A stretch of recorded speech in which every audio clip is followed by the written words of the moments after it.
کسی بھی کھیل کے جواز کے لیے چند شرائط ہیں. اگر وہ شرائط پائی جائیں گی تو اس کھیل کا کھیلنا، اس گیم کا کھیلنا جائز ہوگا، اور اگر وہ شرائط میں سے کوئی شرط نہ پائی گئی تو اس کھیل کا کھیلنا جائز نہیں ہوگا. ان شرائط میں سے پہلی شرط یہ ہے کہ وہ کھیل بذات خود جائز ہو اور اس میں کوئی ناجائز بات نہ ہو. اگر کوئی کھیل ایسا ہے جو بذات خود ہی ناجائز ہے، جیسا کہ تاش، تو اس کا کھیلنا بھی ناجائز ہوگا. دوسری شرط یہ ہے کہ کوئی دینی یا جائز دنیاوی منفعت ہو، یعنی آپ ایسا کوئی کھیل کھیل رہے ہیں کہ جس میں کوئی دینی فائدہ ہے یا جائز دنیاوی مقصد ہے، کوئی فائدہ ہے، تو ایسا آپ کھیل کھیل سکتے ہیں. جیسا کہ جسمانی ورزش کے لیے، اپنے آپ کو فٹ رکھنے کے لیے کھیل کھیلا جا رہا ہے تو یہ جائز ہے. اور پھر اس میں ایک بات یہ بھی ہوتی ہے کہ محض لاہو لعب اور وقت گزاری کے لیے کھیل نہ کھیلا جا رہا ہو. اور تیسری شرط یہ ہے کہ کھیل میں کوئی غیر شرعی امور کا ارتکاب نہ کیا جاتا ہو. اگر کوئی کھیل ایسا ہے کہ جس میں کوئی غیر شرعی امر داخل کیا جا رہا ہے تو وہ کھیل ناجائز ہوگا.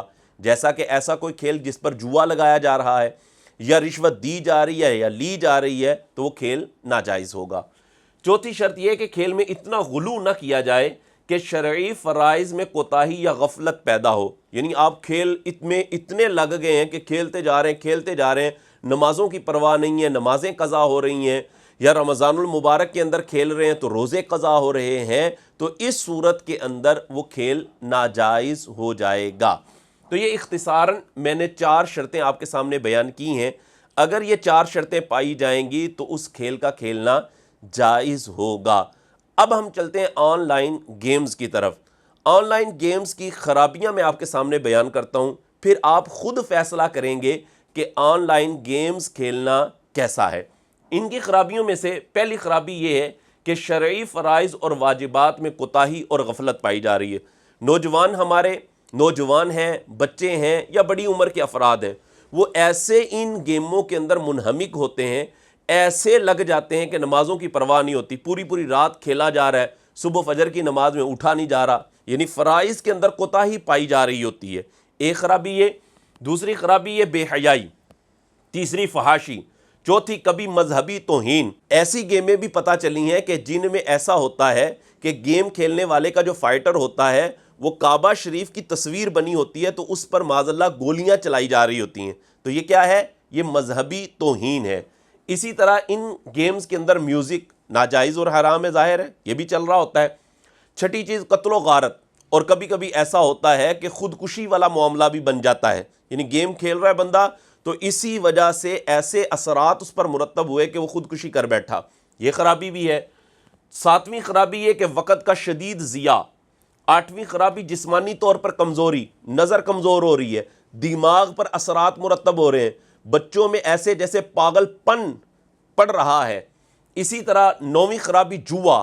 یعنی یہ گیم ایسی ہوتی ہیں کہ تھوڑے سے پیسے لگائے یا تو وہ پیسے چلے گئے یا پیسے لگائے اور زیادہ پیسے آ گئے. یہ کیا ہے؟ جوے کی صورت. ناجائز اور حرام ہے.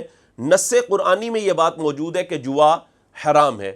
10ویں خرابی کہ یہ رشوت، کہ اس کے اندر پیسے دے کے مقصد حاصل کیا جا رہا ہوتا ہے، اپنا کام نکلوایا جا رہا ہوتا ہے، اور رشوت لینا اور دینا دونوں ہی ناجائز اور حرام ہے. اور فرمایا الراشی والمرتشی کلاہما فی النار. رشوت دینے والا، لینے والا دونوں ہی جہنمی ہیں. اب یہ چند خرابیاں میں نے آپ کے سامنے بیان کی ہیں.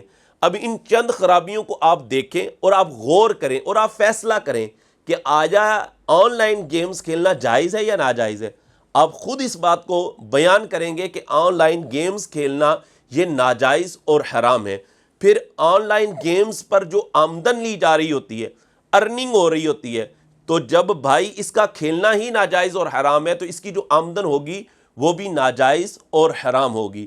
اگر کوئی شخص ان گیمز کے ذریعے سے کوئی آمدن حاصل کر چکا ہے تو اس پر لازم ہے کہ اتنے پیسے ہی بغیر ثواب کی نیت کے کسی فقیر، کسی مسکین پر صدقہ کر دے، تب جا کے اس کا چھٹکارا ہوگا.